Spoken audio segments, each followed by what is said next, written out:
Hi guys, this is Karthik from Campus Simplified, and today I just came to know that a couple of schools, in spite of the coronavirus pandemic, are continuing to have their group discussions. Now, why is it surprising? Simply because it's going to happen on Zoom, and on Zoom, even when two people are speaking, you know how much of a chaos it creates. Imagine more than two people speaking, the kind of chaos it would create. I hope there would be good moderators in these Zoom calls to facilitate the conversation among the different students and make this group discussion actually a very good simulation of how it happens in the real world environment. That being said, let's discuss on how we can really master and do well in a group discussion. The first thing to keep in mind is that group discussions are not debates. That means in a debate, you would have a typical format. You would have 2 minutes to first give your introduction, your opinion, and then after the 2 minutes, your opponent comes and they give their opinion. And then the battle opens where both of you can counter each other's points and provide a counter argument. This is the typical format of most debates around the world. This is not a debate because you are not expected to fight against, to present two diverse opinions, to counter each other's points. In fact, you can both very well, or even if there are more people, very well align on this very same point and have the same perspective on solving a certain problem. This is why they are giving group discussions and not group debates. Group debates are supposed to test your ability to challenge competition. Group discussions are about your ability to nurture teamwork and work in a collaborative environment. With that fundamental understanding at the very beginning, it's easy to get into group discussions and master it. Let me give you a couple of formats in which group discussions take place at various advanced standing program interviews. One popular format is they take a clinical case like at LLU, and this clinical case is presented to a wide range of people in the same room. After that, in pairs, they are asked to present their opinion on how they would diagnose and treatment plan for that particular clinical case. This is a very popular format. Another popular format is where students are given ethical scenarios, and then in the same Zoom call or in the same room, they are asked to present how they would particularly handle the situation or what ethical stance they would take in order to mitigate the problem that has arisen. These are the two different very popular formats for group discussion. Apart from this, in a non-clinical, non-ethical setting, there are some topics which schools adopt, but that is very, very rare in advanced standing. So, having covered formats, let's move on to the next one. Let's take an example. For example, we have an ethical scenario. You have a classmate in your advanced standing program, and both of you are appearing for your semester examination. At that exam, which happens to be a multiple choice question paper format, your friend copies.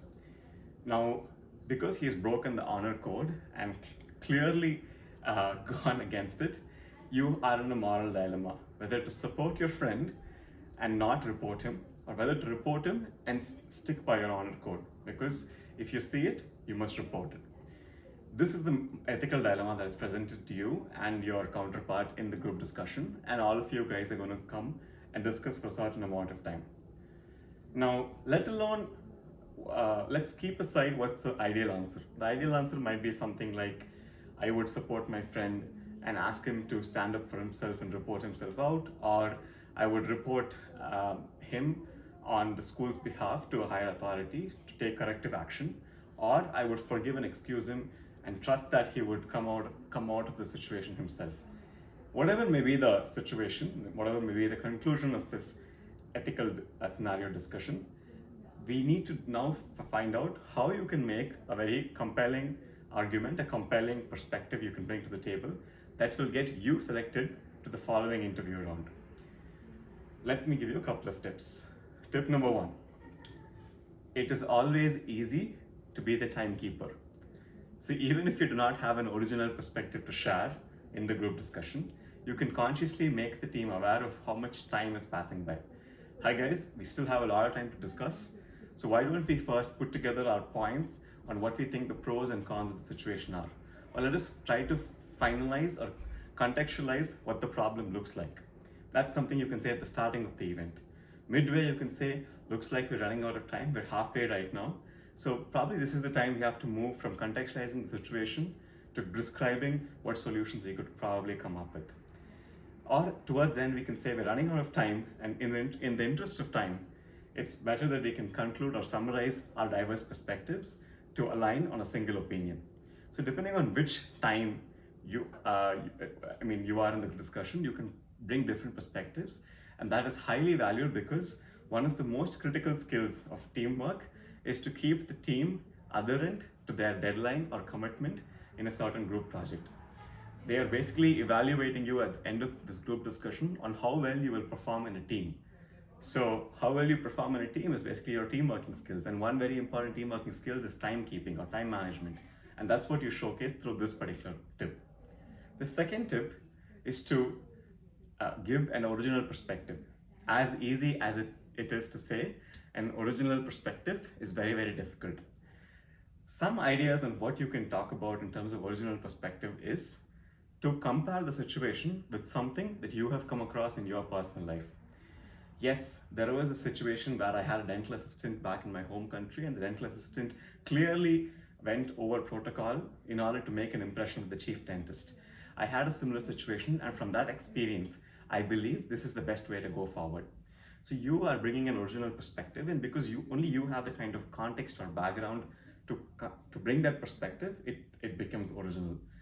This is a simple example of an original perspective. Another original perspective could be something which nobody in the team has shared. Let's say in the situation where somebody has copied, one person says, well, this could jeopardize his career. Well, this could mean that we are breaking the honor code by not reporting it out. Well, this could mean that if we allow this mistake to happen today, then we are setting him up for failure in the future. So these are the different perspectives that people bring. You can bring a fourth perspective inside, and let me think of one off the fly right now. Maybe something like, well, one thing we can do is set an agreement up with your fellow student to say that, hey, you know what, I feel what you've done is clearly wrong, but I trust that you will come out of this. If you have to repeat this again, I will definitely have to report you, and I cannot stand against you at that point of time. And trust that you placing trust in that other person is going to make them a renewed character, and the belief that they will not commit honest error the next time would remind them not to commit or copy in that particular exam. So this is a different perspective that you can bring to the limelight based on your personal experiences. That's tip number 2. Let's go to tip number 3. Tip number 3 is an easy quick fix, all right? This is called summarizing. And everybody knows what summarizing is. When a bunch of people around the room are shying or squabbling with their perspectives, throwing it all on the floor at the same particular point of time, there needs to be somebody to be, facilitate, coordinate, collate all these ideas and present it in one logical manner, in a succinct manner, right? That is summarizing. But another way of summarizing is to be smart. And I'll give you an example. So let's assume everybody in the team has given their original perspective. Somebody else has taken up the role of being a moderator or a timekeeper. Now you need to give an original perspective too. You are forced to, you're under pressure, but you're not able to think of one. What you can quickly do is, on behalf of the team, I'm going to help summarize these different perspectives. Let's put together the pros and cons of option number 1. Let's put together the pros and cons of option number 2. Let's lay on the table the different options that we have from our diversely perspective team. So you are trying to be a moderator over there on that call, basically collating everybody's ideas and laying it out in a format that's easy to now make a systematic decision on. Let's think of typical research, right? And in a research project, everybody in the team is delegated one small subject area. They individually go do their literature review, read through multiple articles, publications, collate their abstract ideas, and bring it to the table. Finally, we need somebody who brings these different abstracts, contextualizes them as different hypotheses, and compare these hypotheses against one another in a way that the collective team can make a decision on how to proceed further from this point onward. We need to apply the same methodology that we use in a collective team research in this group discussion. Be the person who summarizes on behalf of the whole crowd. Tell them, we have a lot on our plate right now. Let's make it all simple and digestible and in order for us to be able to prioritize, for us to be able to segregate, for us to be able to compare, and for us to be able to make a logical conclusion. The smart thing about summarizing is it makes you a very, very strong leader. Great leaders are not completely original thinkers. They don't need to have vision. They just need to be fantastic moderators who earn the respect of the people who are around them. And you are clearly showcasing your ability to listen, to validate, to collate, and to present back to your team, earning their respect and helping the team progress towards the next clear milestone, right? So this is tip number 3. Tip number 4 is playing devil's advocate. Let me explain what this is. You might have heard of the movie Devil's Advocate or the popular TV show Devil's Advocate in CNN. Basically what that means is they would bring a celebrity and question the shit out of them. They would ask them everything that they did wrong in life and ask them what were their intentions behind the mistakes that they had committed. So Devil's Advocate basically means that when somebody is presenting the plaintiff's point of view, somebody else is presenting the accused's point of view. And you know what accused and plaintiff is, right? In a court, the person who lodges the complaint is the plaintiff, and the person on whom the complaint is lodged is the accused. So somebody presents the accused perspective and tries to justify that they are indeed innocent. That person is called the devil's advocate, right? Because they give the counter perspective. Now, what you can do, especially if you have a group discussion that discusses ethical scenario questions, is take the seat of the devil's advocate. That means everybody knows, for example, if somebody copies, the ideal answer to give is that you will speak to the person first in private, and then you will go and formally report them to a higher authority so that you are saving them from making this mistake ever again in the future. And also because you are committed to the honor code that you have signed as a contractual agreement with the college that you entered when you get into your advanced standing program. This is what you must do in an ideal scenario.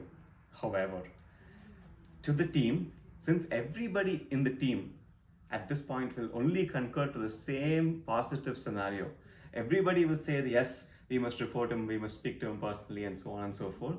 Nobody will ever talk about the anti-perspective, the counter perspective. Why? Because they don't want to look bad. They don't want to support the devil and look like the devil's advocate, because then it morally looks bad on them. However, what you need to remember is a discussion is only that much more productive if a counter perspective is presented along with the perspective. You need to weigh both options before you make a decision. Ethics, outside of law, ethics is a matter of perspective. Therefore, if there are not counter argumental perspectives, you will never know what is right. In some parts of the US, there are people who believe it's wrong for two people who are gay or lesbian to get married. In other parts of the US, they think it's completely fair for people who are homosexual to get married. Is it ethical for them to get married or not? And you might argue based on your perspectives, right? Ethics is a very personal and perspective-oriented decision.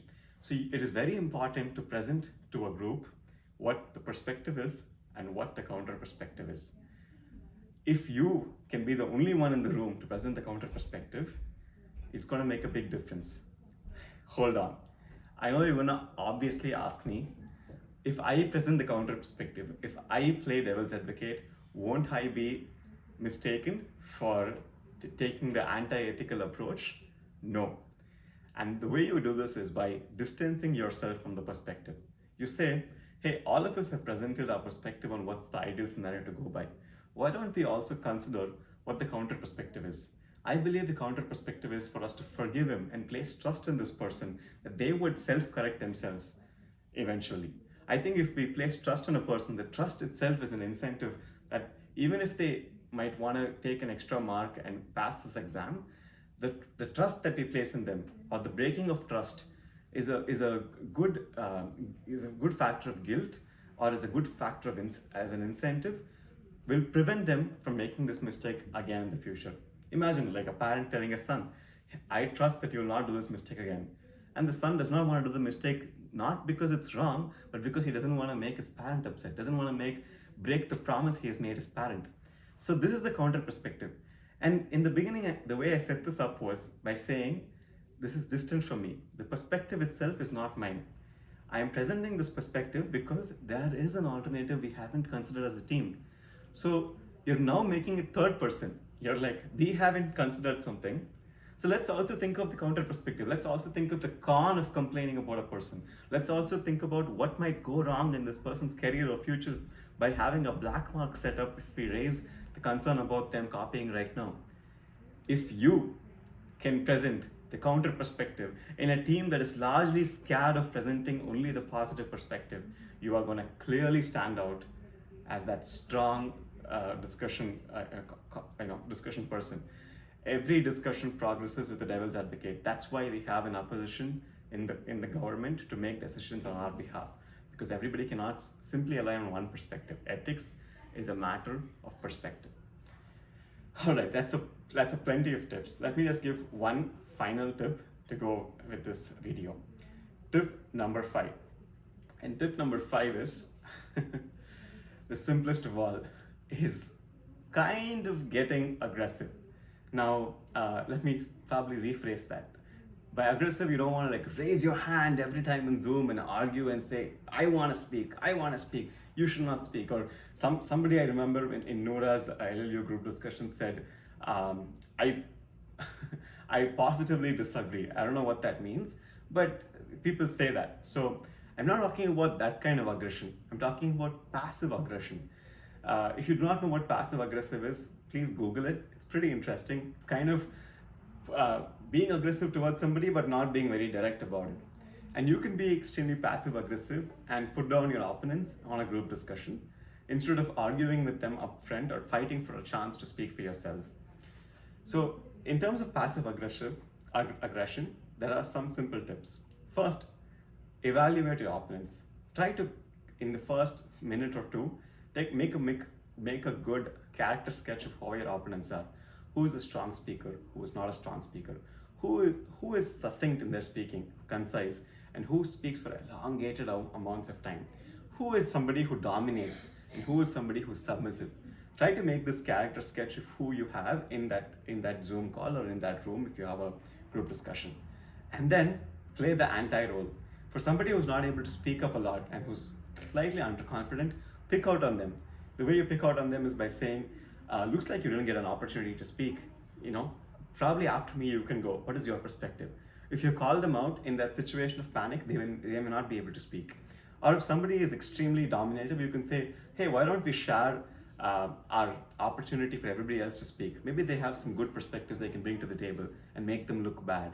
If there is somebody who is, for example, only being positive, you can bring the counter example over here. But basically, you assess their personality and bring a counter to them, their personality, their ability to speak. If somebody speaks for elongated amounts of time, then summarize whatever they've said in 10 lines in just one line. So they might have said, I had this thing, it's very, very difficult. I've been through this personally myself. I really do not think it's the right thing to complain about it. And then you're like, hey. So putting in perspective what you just said, your point is that if we have to consider his personal situation, it is not the best for us to complain. Is that right? And if you make somebody's point concise and give it back to them, they have to nod, and it will also make them a bad speaker because they clearly weren't able to articulate their thoughts in a concise manner. So this is something that I totally wouldn't recommend, but I know it works, and I've personally used it in my group discussions when I applied for different positions. So these are the 5 points that I kind of gave, tips. I hope you use them and do your group discussion well. Lastly, and only because this is on Zoom this time, which is kind of sad, I just have some thoughts to share. Wait for your chance. Do not speak out of chance. There definitely has to be a moderator facilitating a video conference-based group discussion because it is impossible otherwise. So wait for your chance and speak in your chance. Always take time to collate your thoughts. If you can deliver one unique point that is precise and concise, or one clear summary that is very precise and concise, rather than beating around the bush, rather than explaining the same thing in multiple sentences, you are going to make a very, very big impact. If you can, the first thing you need to think about is not your opinion, but a good example. You know what happens after the group discussion when many people have spoken is people remember stories, people remember anecdotes, people remember examples rather than remembering what you clearly said in so many sentences. So if you can give a quote, an anecdote, or an example at the beginning, you're going to make a very, very strong impression, something that can create strong recall value. Try to be a team player. And what does this mean? Provide additive conversations. If somebody says something, you say, hey, that was a good job, compliment them. And then go on to say, to add on to what you said, I also believe this perspective would probably fortify it. Or you saying something like, that was a good opinion. However, let's turn the table and think about the counter perspective. So you are complimenting them, and between the sandwich of two compliments, you're also providing your own perspective. Try to be a team player. Showcase your team working skills through the discussion, because ultimately this is a simulation of who you will be when you are presented with different perspectives, when you're problem solving together as a group in an advanced standing program. With these tips, you should be able to do your Zoom version of your group discussion really well. If you have any more questions about how to crack Zoom-based group discussions, please text us or comment on this YouTube video, and we'll be happy to help you. Like, subscribe, and share your love. Thank you, guys.